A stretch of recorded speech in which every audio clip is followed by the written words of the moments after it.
नाज़रीन, खबरें अब तफसील से।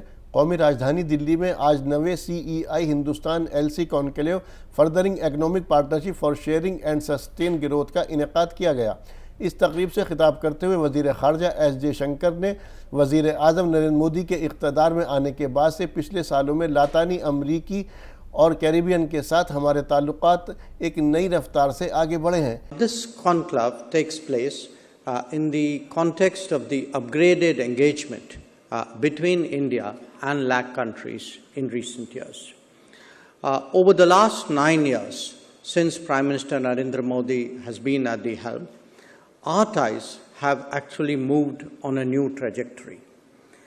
Indeed, India's relationship with the region is being nurtured across the full spectrum of the Indian leadership. Latin America and Caribbean regions have witnessed notable engagements with 34 high-level visits, which include 6 visits each from the President and the Vice President and 4 from the Prime Minister. Allahabad high court ने ज्ञानव्यापी अहाते के ASI के सर्वे का फैसला सुनाया। अदालत ने अंजुमन इंतजामिया कमेटी की अर्जी को खारिज करते हुए आज ज्ञानव्यापी अहाते के ASI सर्वे को हरी झंडी दिखा दी। बता दें कि ज़िला अदालत के हुक्म पर ASI की टीम पीर के रोज़ ज्ञानव्यापी अहाते का सर्वे करने पहुंची थी, लेकिन मुस्लिम फरीक ने सर्वे के खिलाफ एहतजाज करते हुए सुप्रीम कोर्ट का रुख किया, जिसके बाद सुप्रीम कोर्ट ने ASI सर्वे पर 2 दिन के लिए रोक लगाते हुए मस्जिद कमेटी को इलाहाबाद हाई कोर्ट जाने के लिए कहा था, जिसके बाद मुस्लिम फरीक हाई कोर्ट पहुंचा था। लेकिन अब सुनवाई के बाद हाई कोर्ट ने मुस्लिम फरीक की अर्जी को खारिज कर दिया। अदालत में बहस के दौरान मुस्लिम फरीक के वकील SFA नकवी ने गैर वक्ती अदालती हुक्म के ज़रिए ज्ञानव्यापी के साइंसी सर्वे से ज्ञानव्यापी को बुनियादी ढांचे को नुकसान पहुंचाने का अंदेशा जाहिर किया था, जिसके जवाब में ASI ने मुस्लिम फरीक की दलील को सिरे से खारिज करते हुए कहा कि सर्वे के लिए जो तकनीक इख्तियार की जाएगी उससे ज्ञानव्यापी के बुनियादी ढांचे को 1 खरोज तक नहीं आएगी। जबकि हिंदू फरीक के वकील विष्णु शंकर जैन और सौरभ तिवारी का कहना था कि साइंसी सर्वे के ज़रिए वो ज्ञानव्यापी की असल हकीकत सामने लाना चाहते हैं। वहीं ज्ञानव्यापी के ASI सर्वे को लेकर ज़िला मजिस्ट्रेट S राजलिंगम ने कहा कि इस मामले में जैसे ही हमें ASI की तरफ से ख़त मिलेगा, ज़िला इंतज़ामिया की जानिब से ताउन दरकार होगा वह फराहम किया जाएगा। इस क्रम में जैसे ASI से हमें करस्पॉन्डेंस आ जाएगी, उनको जो भी सहयोग चाहिए माननीय न्यायालय के आदेश के क्रियान्वयन में वो जिला प्रशासन द्वारा उपलब्ध कराया जाएगा। अभी तक ASI ने हमें संपर्क नहीं किया गया और जैसे उनका कम्युनिकेशन आ जाएगा, वो जब से भी शुरू करना चाहते हैं उसके बेसिस पे हम लोग यहाँ शुरू करा देंगे। हमें तो माननीय न्यायालय का जो भी ऑर्डर है उसको इम्प्लीमेंटेशन करने में मदद करनी होगी। सो हम लोग तैयार हैं, वो जब चाहेंगे हमसे अगर मदद मांगने पर उनकी पूरी मदद दी जाएगी। वहीं इलाहाबाद हाई कोर्ट के इस फैसले पर अपना रद्द अमल जाहिर करते हुए AIMPLB के मेंबर मौलाना खालिद रशीद फरंगी महली ने कहा कि हमें उम्मीद है कि इंसाफ होगा, क्योंकि ये मस्जिद तकरीबन 600 साल पुरानी है और मुसलमान पिछले 600 सालों से वहाँ नमाज अदा करते आ रहे हैं। मुस्लिम फरीक कोर्ट के फैसले को चुनौती देने के लिए सुप्रीम कोर्ट में जाने पर गौर करेगा। As you all know that on the July 21, the Varanasi court has ordered for an ASI survey of Gyanvapi Mosque, and against this order the Muslim side has appealed before the Honorable Supreme Court on July 24th. Honorable Supreme Court has directed that there should not be any survey till July 26th, and also directed the parties to go before the Allahabad High Court.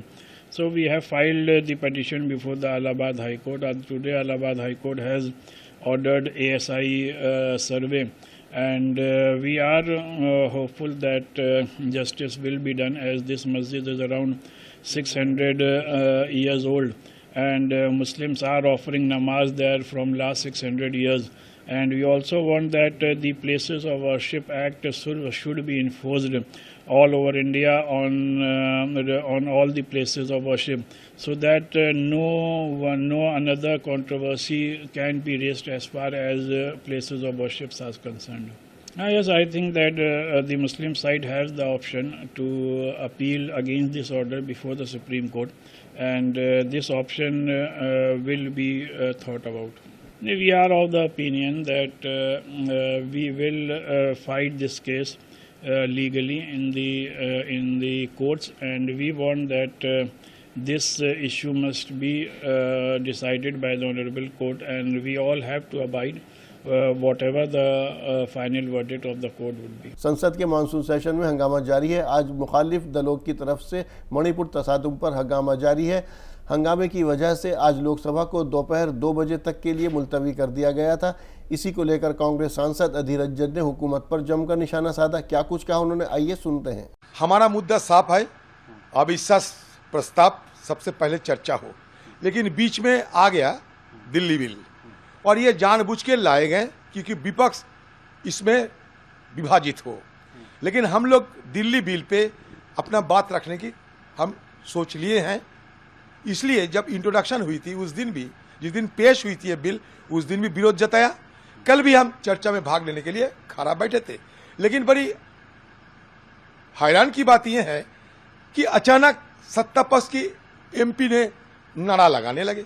Rajasthan के वजीर आला अशोक गहलोत ने हरियाणा के वजीर आला मनोहर लाल खट्टर पर पलटवार किया। सीएम अशोक गहलोत का कहना है कि हरियाणा पुलिस ने राजस्थान पुलिस की कोई मदद नहीं की। सीएम गहलोत ने ट्वीट किया कि हरियाणा के वजीर आला मनोहर लाल खट्टर मीडिया में बयान देते हैं कि राजस्थान पुलिस मुमकिन ताउन करेगी, लेकिन जब हमारी पुलिस नासिर जुनैद कत्ल के मामले में मुलजिमों को गिरफ्तार करने पहुंची तो हरियाणा पुलिस ने कोई मदद नहीं की, बल्कि राजस्थान पुलिस पर FIR तक दर्ज की गई। जो मुलजिम फरार हैं उन्हें तलाशने में हरियाणा पुलिस राजस्थान पुलिस की मदद नहीं कर रही है। सीएम गहलोत ने मजीद कहा कि खट्टर हरियाणा में हो रहे तशद्दुद को रोकने में नाकाम रहे और अब सिर्फ आवाम की तवज्जो हटाने के लिए ऐसे बयानात दे रहे हैं, मुनासिब नहीं है। आपको बता दें कि इस साल फरवरी में भरतपुर जिले के पहाड़ी इलाके के घाटमिका गाँव के जुनैद और नासिर लापता हो गए थे। उसके बाद उनकी लाश एक बुलेरो गाड़ी में जली हुई हालत में मिली थी। इस मामले को लेकर हरियाणा और राजस्थान पुलिस भी आमने सामने हो गई। जयपुर मुंबई ट्रेन में RPF के एक कांस्टेबल के जरिए 3 बेगुनाह मुस्लिम और एक सीनियर पुलिस के बेरहम कत्ल और हरियाणा के नूह में होने वाले तशद्दुद पर इंतहाई गम और अफसोस जाहिर करते हुए जमीयत उलमाए हिंद के सदर मौलाना अरशद मदनी ने कहा कि ये अफसोसनाक वाक़े मुल्क के पिछले 9 साल से परोसी जा रही नफरत का नतीजा है। नूह में एक बड़ी और मंसूबा बंद साजिश के तहत ये फसादात कराए गए हैं। इंतज़ामिया और पुलिस की मालूमात में सब कुछ पहले से दर्ज था। शरपसंद अनासिरों ने सोशल मीडिया के जरिए वीडियो पोस्ट करके धमकी तक दी, उसके बावजूद इंतज़ामिया ने एहतियात नहीं बरती। मौलाना मदनी ने आगे कहा कि यह इस बात का ठोस सबूत है कि सब कुछ मंसूबा बंद तरीके से हो रहा था। ज़्यादातर मुतासिब मीडिया की रिपोर्टिंग न सिर्फ एक तरफा है बल्कि गुमराह कुन भी है।